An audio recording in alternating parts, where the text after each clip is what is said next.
We are going to talk about a fun topic today, which we never talk about, not mandates. They just never seem to go away, even when there are court cases, Aimee, that you think are going to change everything. And you're here to talk about why, for instance, this New York City mandate case, which made international news, really. I'm going to let you explain what happened, but I'll just give the quick summary. Everybody was celebrating because everybody who I guess has been, I wouldn't say everybody, the people who like mandates probably were crying in their beds, but that's okay. The people who were celebrating were the ones that are over the mandate era of COVID. You had 16 plaintiffs argue that they shouldn't have lost their jobs in New York City over vaccine mandates for not getting vaccinated. And the judge essentially decided that the rule was arbitrary and capricious. They should get their jobs back and they should get back pay. So it was a big decision. But you're saying it hasn't changed anything yet. So I want to give you a chance to tell everybody who you are. You were the only reporter in the hearing. This was a really big case. And, we try to go straight to the source on this one. I'm glad you reached out to me because I'm so happy to see your work. And I just show everybody real fast. If they want to follow you, go to No One You Know on Substack or New York, see for yourself on Rumble and YouTube. Less likely to get banned on Rumble. So maybe people should follow you there. But you want to start with the significance of the case, or maybe just the facts of it, Aimee? You want to take us back to, this is called the Garvey decision, right? Yeah. After George Garvey, who's a sanitation worker, DSNY, is the New York City Department of Sanitation. I should probably give a little background on the mandates because I think people don't necessarily understand just how broad our mandates are, and the fact that they're still in place. So this case concerned the public sector mandate. Public sector mandates were rolled out in the fall of 2021, and they first applied to teachers and Department of Education employees. Then they rolled them out for all the city workers, which is upwards of 300,000 people.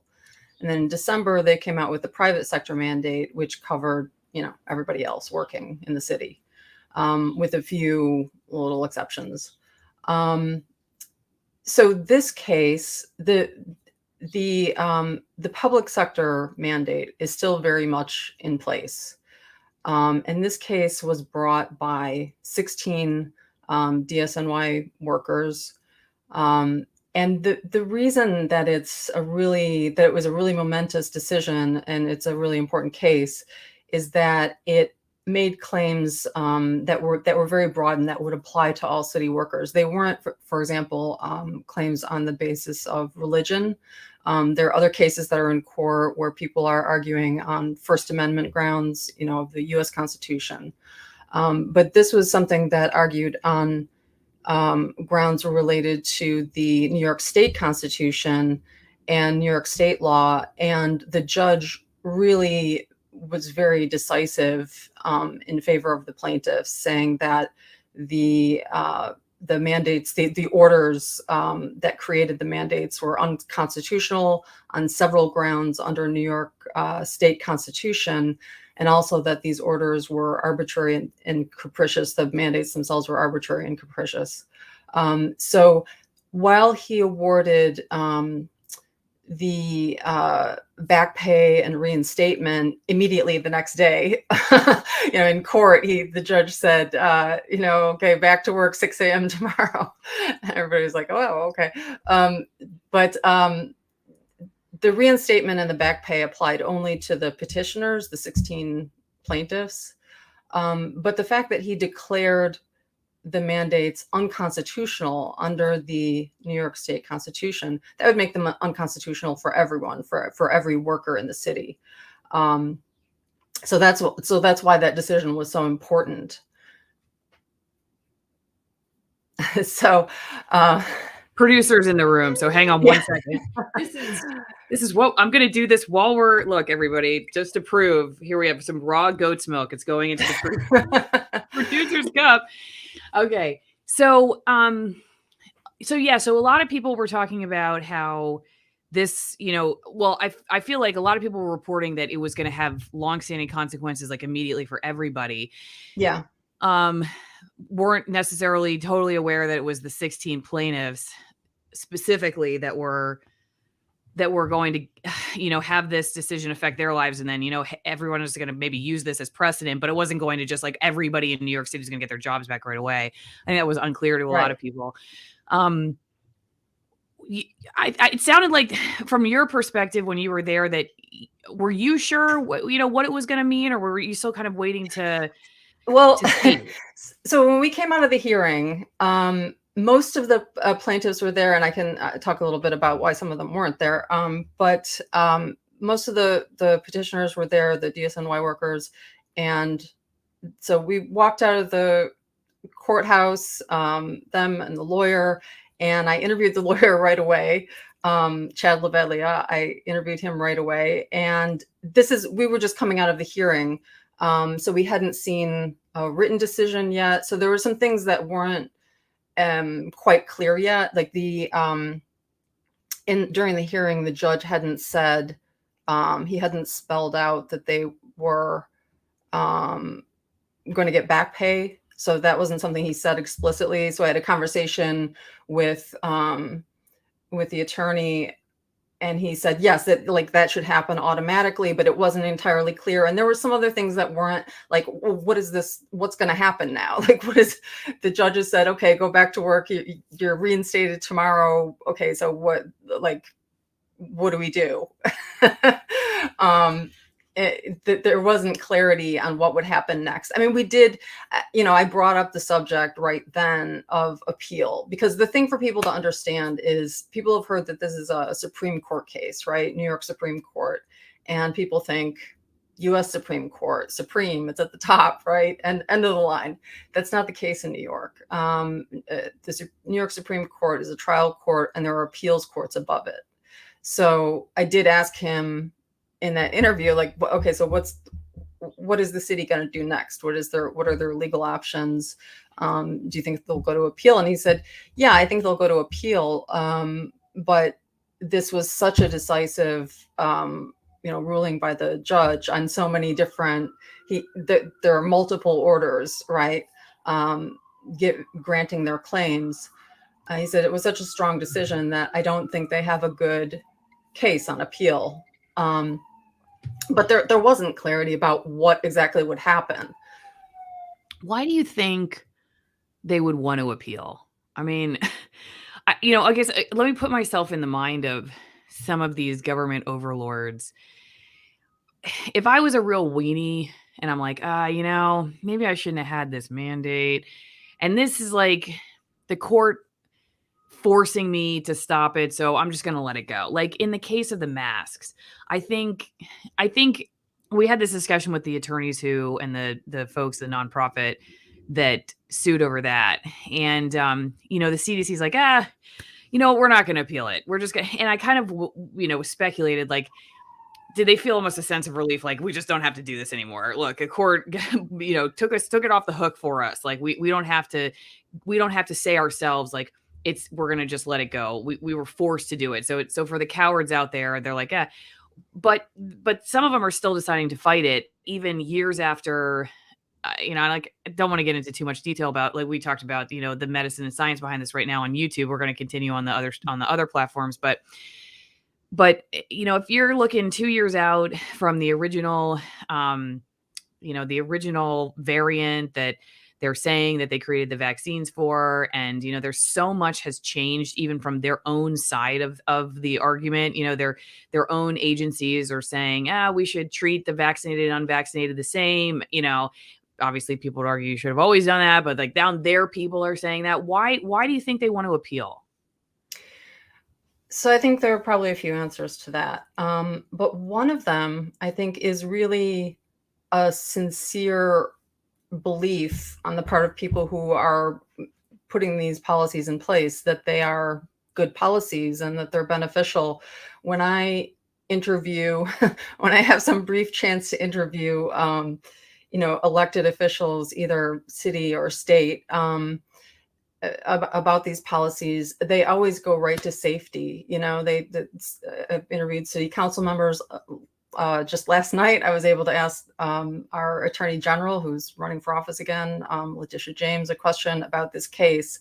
And she confirmed that she supports mandates, but they always talk about safety and how it's for public safety. And I think that among many New Yorkers who are supportive of these policies and the policymakers, I think that there has been such a lack of public discussion. The people who are suffering the very severe consequences of these policies are cut out of the discussion, which is why I do my podcast, by the way.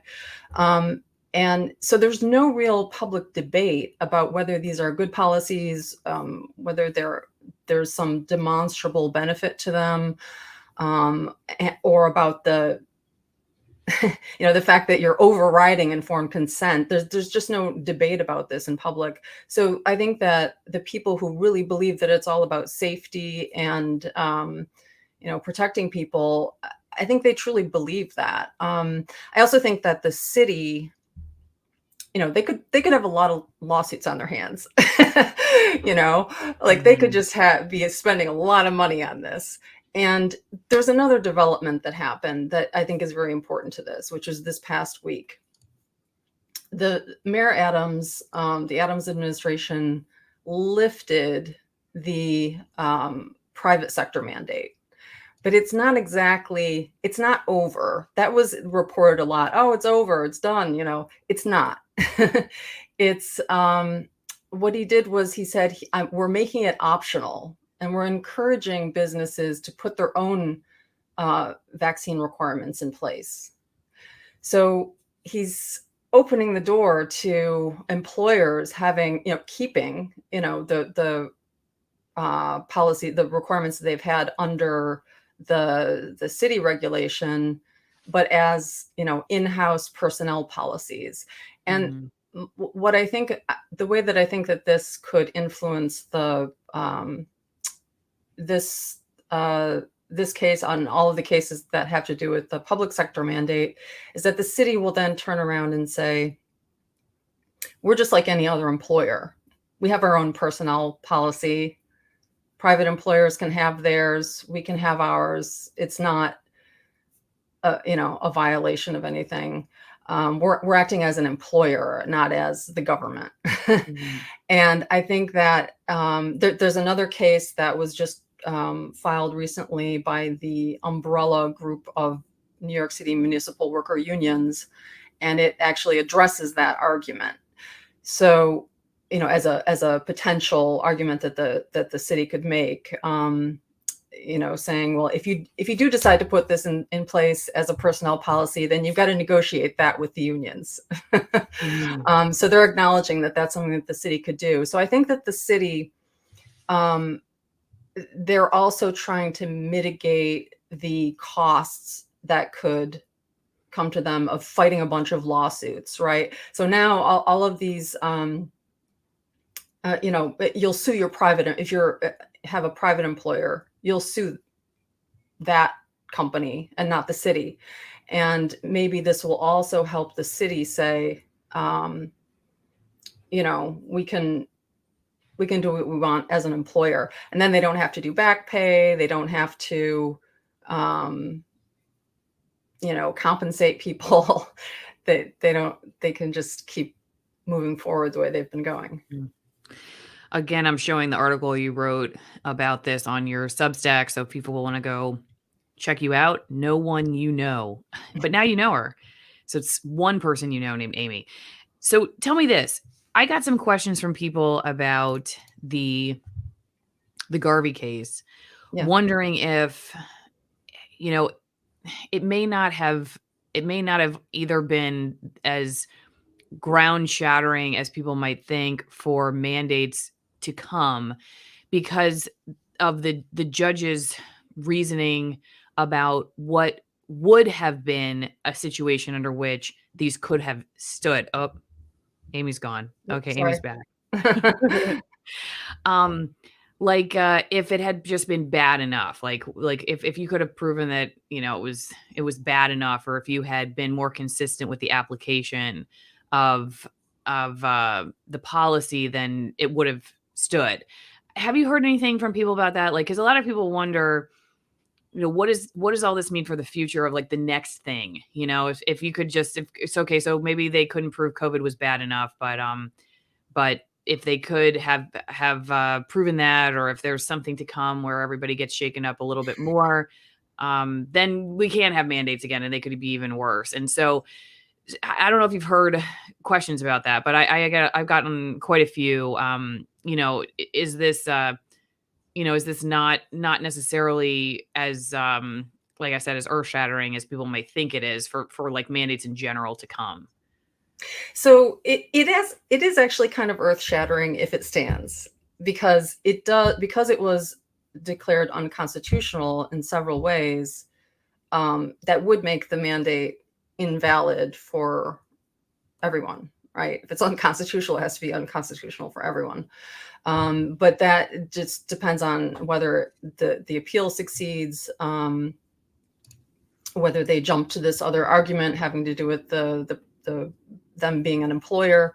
So it could be really important for people in New York, for all municipal workers in New York. And I think that does set a tone, a norm, a kind of precedent for what happens in other places around the country. It will influence the way that unions think about this, because we have some big and powerful unions that are kind of lead the way on national issues. So I think it is really an important earth-shattering case if it stands. But you bring up some more underlying issues about, what is the legal foundation of the mandates anyway? And can this be done again? Well, you were mentioning masks. They just put the state, New York State just put a mask, I think it's a regulation, not a law, back in place, so that they can declare whenever they see fit that that masks are mandated statewide now for everyone. I think it's like over the age of 2 years. So they just put that back in place.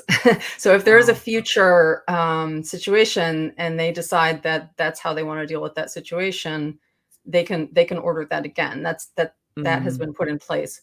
A lot of this, everything was done through executive orders that were based on states of emergency that were declared by either the city government or, the state. Governor Hochul ended the state of emergency for the state, the COVID state of emergency, in September. But we still have a COVID state of emergency in the city. This keeps getting renewed. We're still in a state of emergency.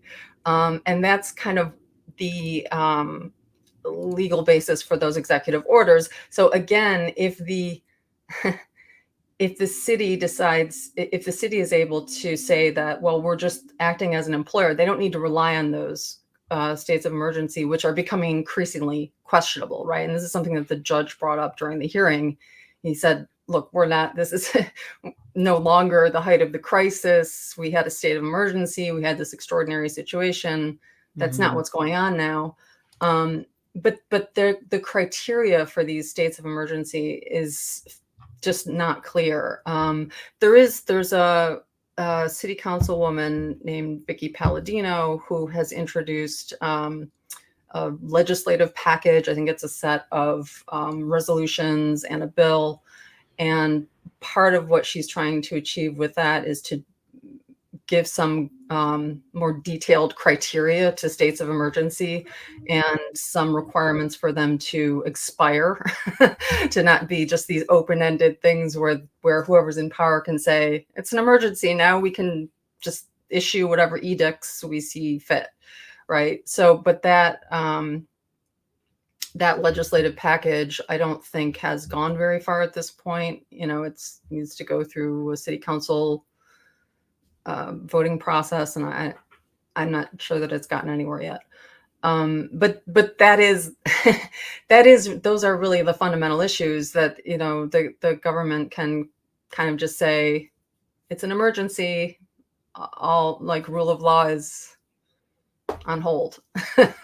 Our usual legislative process of making laws and it's kind of out the window. Yeah, like that. I mean, at the end of the day, I think that's what a lot of us are wondering with these cases is the ones that are discussing the actual science behind this stuff, because not all of them are. I mean, many of them are just the attorneys that I've interviewed are like, we specifically aren't arguing science because we don't want to get into it with the judges, especially since the judges seem to be kind of cowardly and defaulting towards the establishment narrative and politics over actual science anyway. So what they're arguing instead is separation of powers, constitution, that kind of thing, and abuse of power. And then the big question is, okay, well, if it relies on, like, unless there's an emergency, you can't abuse your power, but you can abuse your power if the emergency is bad enough, then all they have to do is make it, amp up the hysteria a little bit more, and then boom, now we have this emergency opportunity again. And so I think it's a reasonable skepticism that people have about, like, what the future holds with some of the precedents that we think, okay, hey, we can take our eyes off of this now. I would say that I don't think there's no rest for the weary on this one. I don't know if we're, like, out of the woods with some of this stuff. And Not in you know New York, we're not. I think people have just been, like, exhausted by it, so they want to win. They're like, okay, we finally got to win. But it's like, it may not be the time to take your eyes off the steering wheel right now.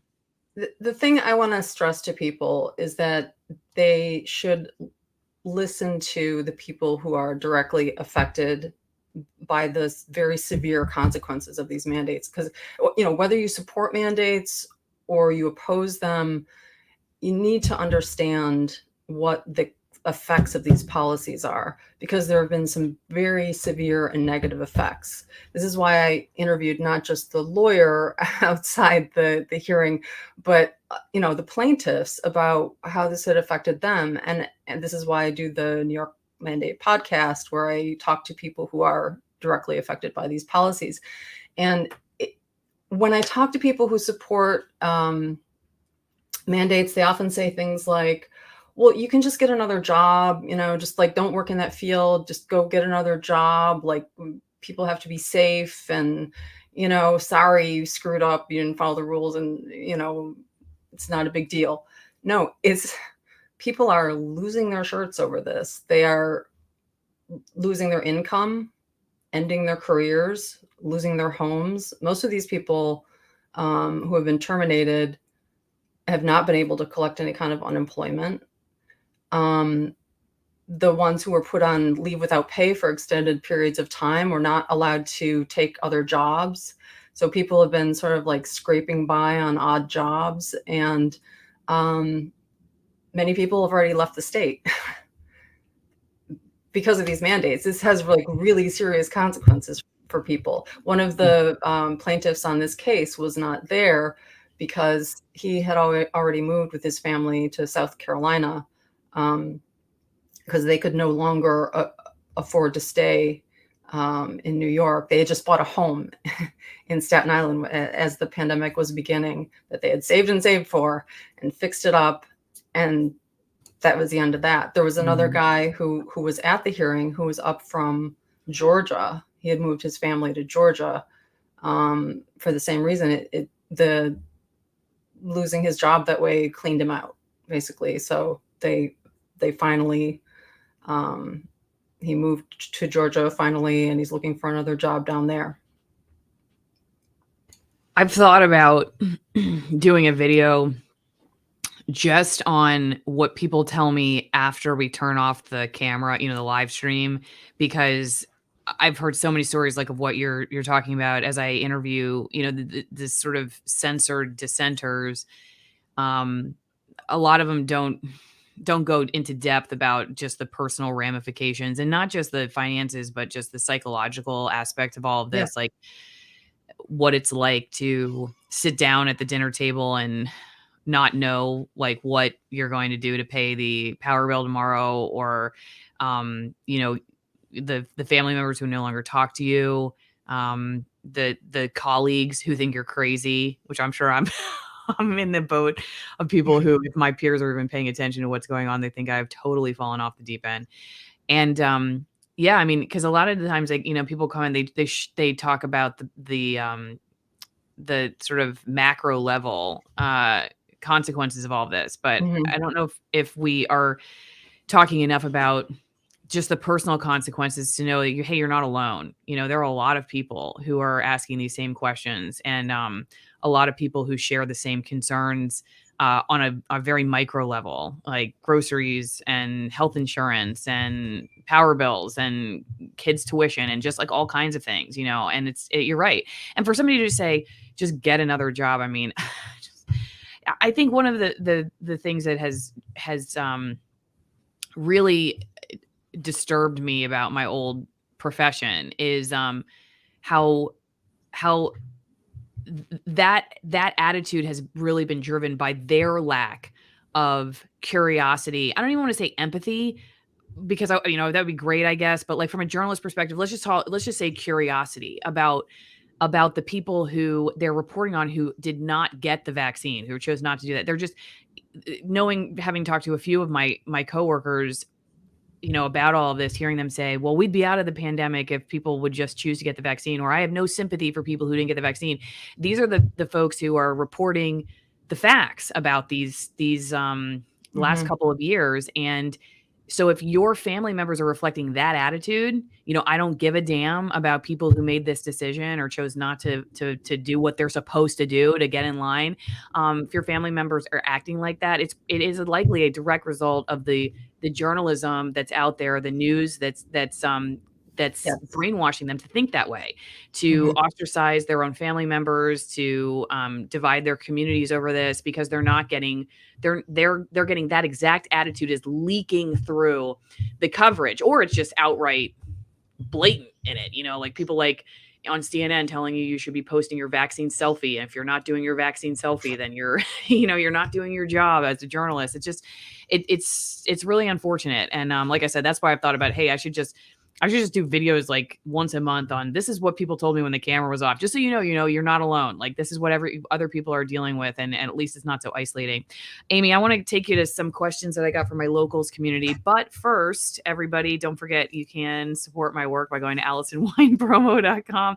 Um, I don't know. I don't know how to transition this one other than the fact that it's snowing outside right now, and I can't believe winter's already here. So I definitely need something to drink, but I can't drink this because it's only 9 a.m. But maybe you're somewhere where you can have some Allison wine promo right now. So go get 50% off some amazing Malbecs from Argentina, 50% off the shipping. Great for a gift. If you have a loved one who's a wine drinker and you want to get some free speech wine, go support AllisonWinePromo.com. Tell them that they keep my channel in business, and also have a great glass of wine you can't get at the grocery store.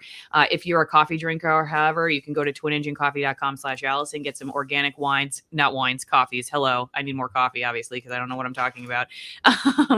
You get some light roast, dark roast. There's also Katura tea if you're a tea drinker. It's a tea that you make with the fruit that is around the coffee bean. It's a great little company. Like I said, they're organic. They're also high altitude like the wines. I say I have extremist products because that's the new buzzword. You're not anybody unless you're an extremist nowadays. So I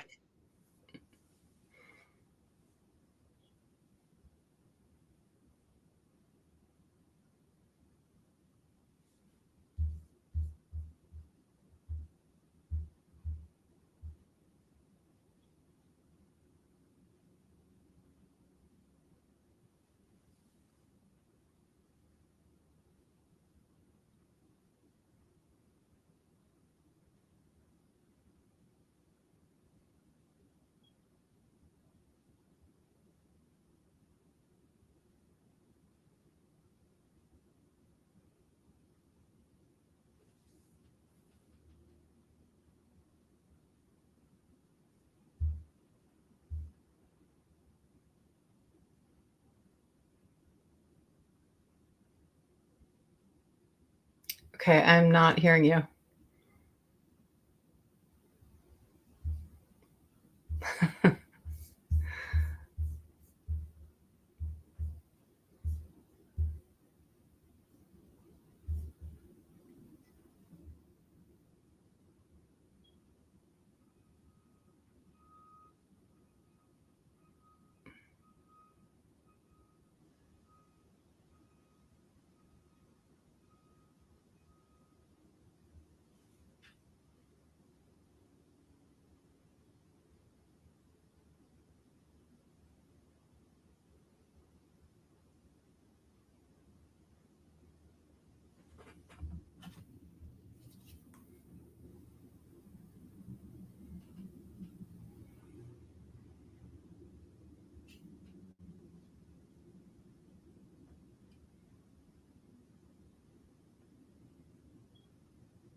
Hey, I'm back. Okay. Did Happened. Okay, I'll tell you what happened. My producer unplugged my computer, so ah. figure out a workaround on this one. Go buy my coffee. Awkward. Someone says. So that was maybe you could proceed, Aimee. That's hilarious. I'm All right, so actually really you glad had the screen didn't questions. cut. What'd you say? There were questions, or do you want me to talk more?